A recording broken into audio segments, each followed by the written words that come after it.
Today I wanted to do something a little different. I wanted to do Bunk, Babbles. And I got to thinking, okay, I have options here.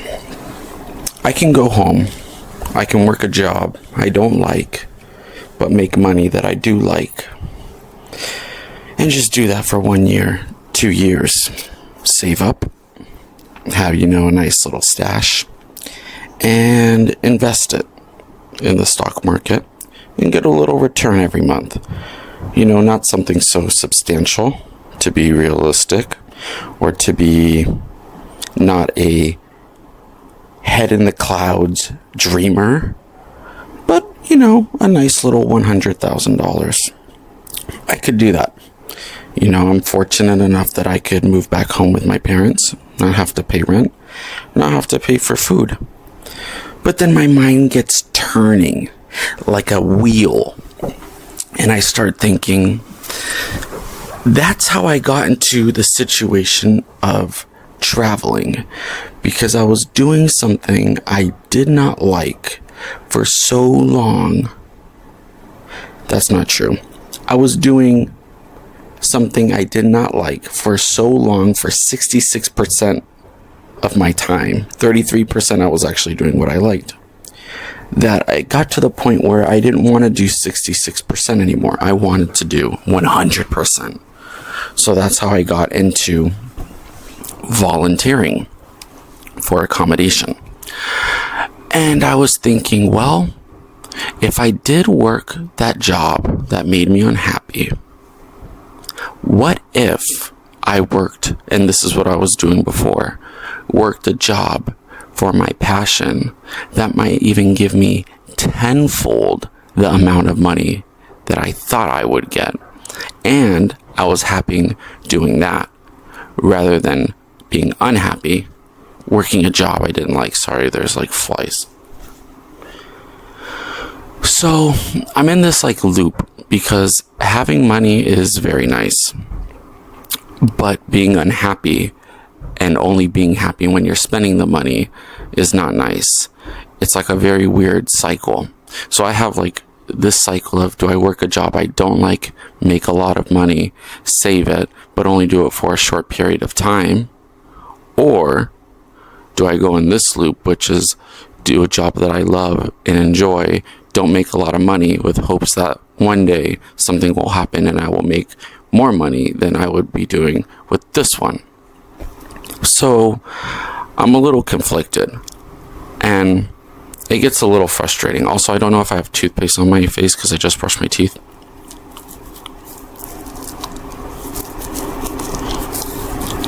Okay, I think we're good. And I go to the beach and I sit and I think about this. And those are my two options. Because, well, my bank account is draining and you're kind of on your bank account's time. But I could stretch it a little bit. So then I have this other option where I think, okay, what if I go to a country just for a little bit more time to really think about what I want to do, rather than making a big decision like that? Because the fact of the matter is I'm here now. I'm already traveling. I'm already running. It's like running 1 mile around the track and thinking, you know what? I could do 2 more laps. Or I could wake up tomorrow and do 2 more laps. So what would be easier? Well, doing it right now because I'm already running. So that's how I feel. So I was getting I'm just realizing I'm really tan because I've been getting a lot of sun. But I was thinking, I can easily get frustrated that I don't know which decision to take. But there's 2 things that always cheer me up. One thing I learned while traveling is, regardless of what I think I'm going to do and what I think I'm not going to do, there is going to be a decision to be made. Because it's like riding a motorbike and there's a fork in the road. You can only go left. Okay, this way. You can only go left. I have to hold up my L's. You can only go left or you can go right. Or if I'm with you, you can only go left, or you can go right. So maybe I was right when I went like this, because I am for the people. But what I'm trying to say is, when you get to that point, a decision has to be made, or you're going to crash. And you're not going to let yourself crash. So a little part of me is thinking, it's nice that I have options, because I can go left, I can go right, I can even drive through the rice field if I wanted. But I'm a little happy that I have choices, because some people don't have choices. And that's what I realized while traveling, is some people, they just don't have choices. And sometimes it's because of their circumstances, but oftentimes it's because they don't have the confidence to put themselves in a position to have choices. And it kind of reminds me of when I was working a job for a college. I was working at Stanford University selling parking permits, and they said, okay, these are all the permits. If you have the A permit, I made a video on this before. If you have the A permit, you can park in all the parking lots. But if you only have a B permit, you can only park in the Z lot. If you have a Z permit, you can only park in the Z lot. And the Z lots are on these sides. So right now I have the A permit. That's how I feel. Because I can park here, I can park here, I can park there, I can park there. But if you're unhappy and stuck in a job, you probably have, the B permit, because you can continue your job or quit. I'm up here. I have the A permit. I can actually go back to a job I dislike, go to a job that I do like, or do something completely different. So that's kind of where I'm stuck at. And I met this girl a few nights ago, and she said something that really stuck with me. She was from Sri Lanka, and I made the joke, oh, how often do you get pulled up in the Sri Lanka? And she says, never. So our humor was aligned. I'm kidding, it wasn't. But she did say something that made a lot of sense, because what was happening in her life right now was she was on a 1-year break from her job. And I'm like, how do people, this is the second person I met that managed such a large break from their position? And she goes, I just made them an ultimatum. I told my boss I need 1 year off, or I'm going to leave and not come back. And they said, we really need you, so take your 1 year and then come back. So maybe if you're an asset to a company, they can make that accommodation for you. Or if you're really that valuable. I guess that's like a valuability test, a value test of yourself. Just pretend, probably not a good idea, but pretend that you're going to take a 1 year trip and tell your boss and see what he or she says. If she says, fine, leave and don't come back, you know your value. But if they say, okay, take your trip and then come back, then you are valued. But anyways, we were talking, and she was asking me about me, and I go, yeah, I don't know what I want to do. I'm kind of split. And I go, I know the next thing I need to do, it has to be fun and it has to be exciting. Those are my two characteristics. And then now that I'm been sitting on this for a while, it has to be very, very well paying, to the point where I'm making maybe 100, okay, realistically like 10 times.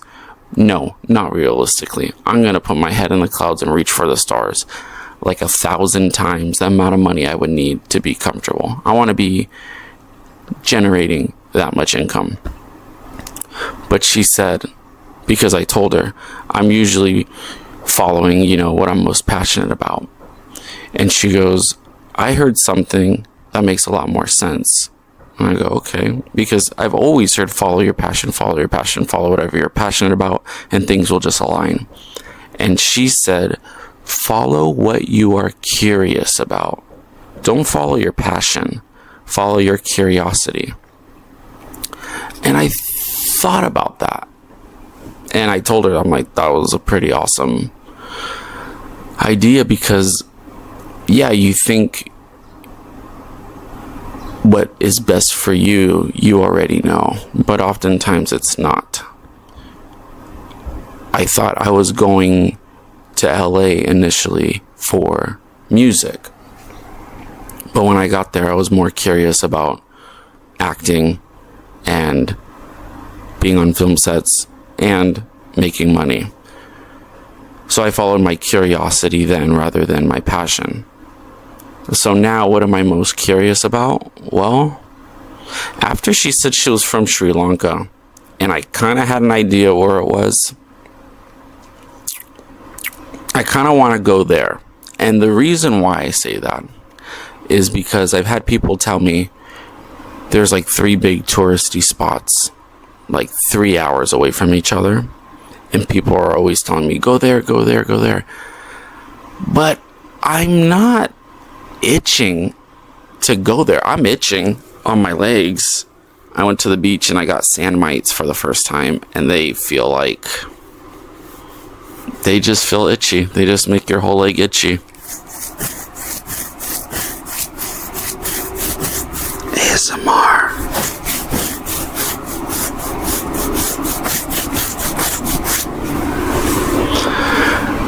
But I'm not curious about what these touristy places may look like or may feel like when I'm there.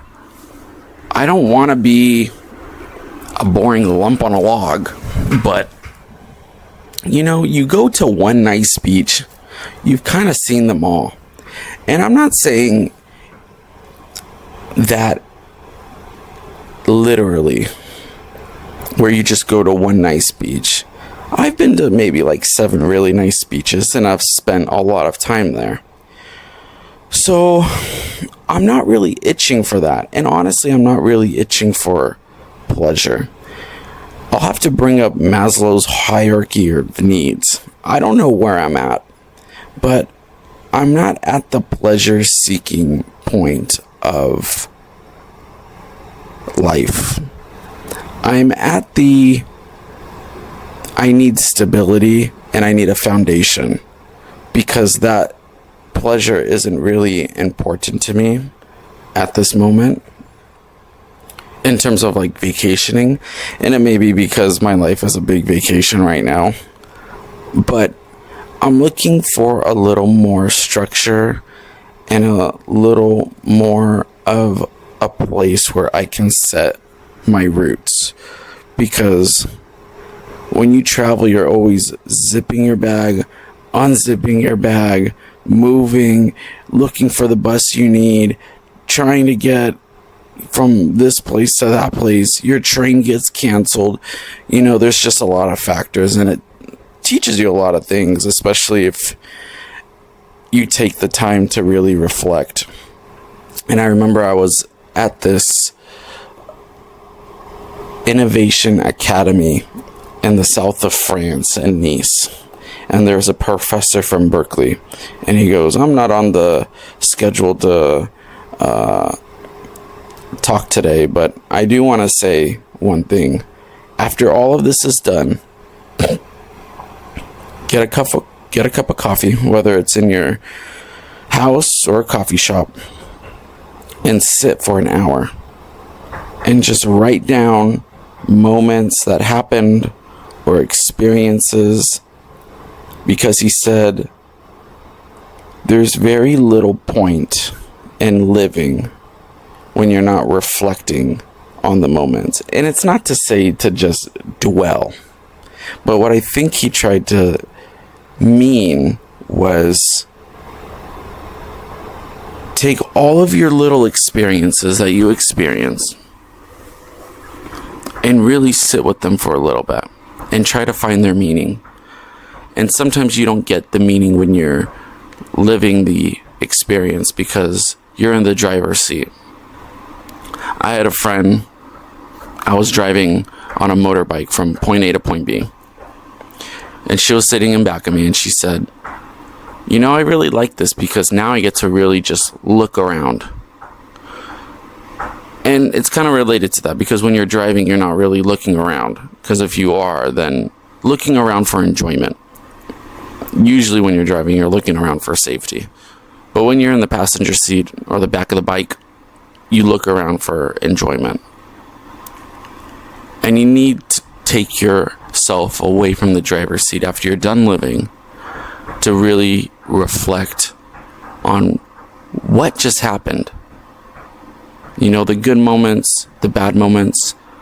And I did that while I was traveling because I had really good days and I had really bad days while traveling.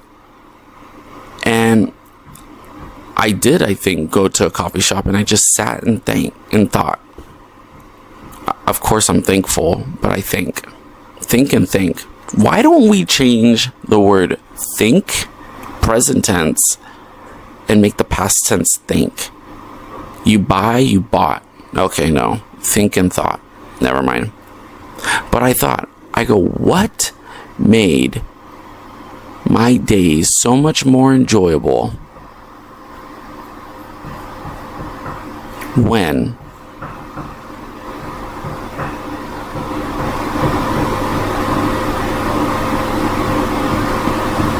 I had the best days ever?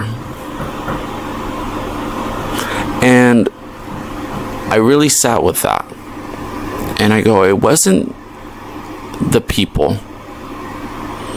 I mean, maybe I got lucky and I got aligned with people that were a little more open to talking to someone who's not in their friend group. But the answer I came up with was I did less thinking and more doing. And I came across this, I think like in a TikTok video or something, where the universe tries to send you guiding hints by sending you synchronicities, which is like, man, I wish I had vanilla ice cream right now. And it's 9 a.m. and you go outside and they're giving out free vanilla ice cream because they made too much. Or you look at the clock and it's like 2:22 or 3:33. Or you and your friend were talking about a pool party and then you get invited to a pool party. Or you're thinking about basketball and you get invited to play basketball. Or you're thinking about a person and then that person appears. But also impulses where you just kind of have a thought right away that didn't really grow from anything. It's kind of like someone just poured a little thought juice in your brain and just let it like linger. Example was, I remember when I was in Amsterdam, I was at a bar and I was just taking my smoke break. And I looked up and I made eye contact with a group of girls. And rather than thinking, oh, are they looking at me? Oh, what should I say something? I just had an impulse just to walk over and start talking. And that was probably one of the best highlight nights in Amsterdam. Because I was just with this group of people and we were just like bar hopping and it was so much fun. But that next day I thought, what was the difference between that and when I was in London? In London, it was still early on my trip. I was overthinking. Okay, should I say this to this person? Do I think they're interested in this? What should I ask them? Maybe I should ask them where I should go. No, that's stupid. I can just Google that. When you're kind of in your own head, you kind of get in your own way. And it's a little difficult to be impulsive because we got used to thinking. And if you think back to when you're a kid, most of the time, if you're going up to, in kindergarten, for example, another kid your age, you don't think, oh, I wonder if they're into bouncing a basketball or kicking a soccer ball. Which one should I ask them if they should play soccer with me, or should I ask them if they should play basketball with me? Or maybe they don't play sports. Like, kids don't think that. If you really interact with kids, and it's really funny because now that I'm noticing, they just go off impulse. If you make eye contact with, a kid, usually they just say, hello, what's your name? There's no overthinking. As adults, if we do that, we tend to overthink, oh, they might think we're weird. Why are they asking our name? Why are they saying hello to me? I don't know them. So somehow along the way, we lost our impulse behavior. And once you're able to get that back, doors open for you in a good way. Better things begin to happen when you start acting on impulse.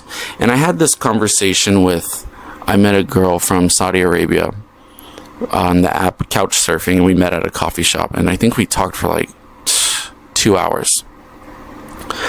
And she was saying the same thing. She was saying, you need to live on impulse. And I called her out on it. I'm like, hold on. I go, you can't just live on impulse. She goes, yeah, I do. I go, that can be totally unfair because right now I'm talking to you, but I look up and I see a rooftop bar with lights and I think I want to go there right now. And she goes, then go. But not in like an offensive way, in like a smiling way. She's like, go, you got an impulse, go. And I go, well, I'm just giving it as an example. But she was way more happier living that way of living off of impulse than overthinking. And sometimes you get in a little bit of a pickle, but oftentimes life becomes a lot more exciting when you live off of impulse. Another thing I want to talk about is this concept of being what old people call a prude. It rhymes with the word cut and begins with the letter S, and it has an L in it. And typically, people look down upon this. It's not a job nor an occupation, but a way of life, if you can catch my drift. And I try to think, why do people get upset or snub their nose at people who are the word cut, that rhymes with the word cut, with the letter S and an L, and remove the C? And I came to the conclusion that only ugly people get upset that people are. Because if you had the opportunity, you would too.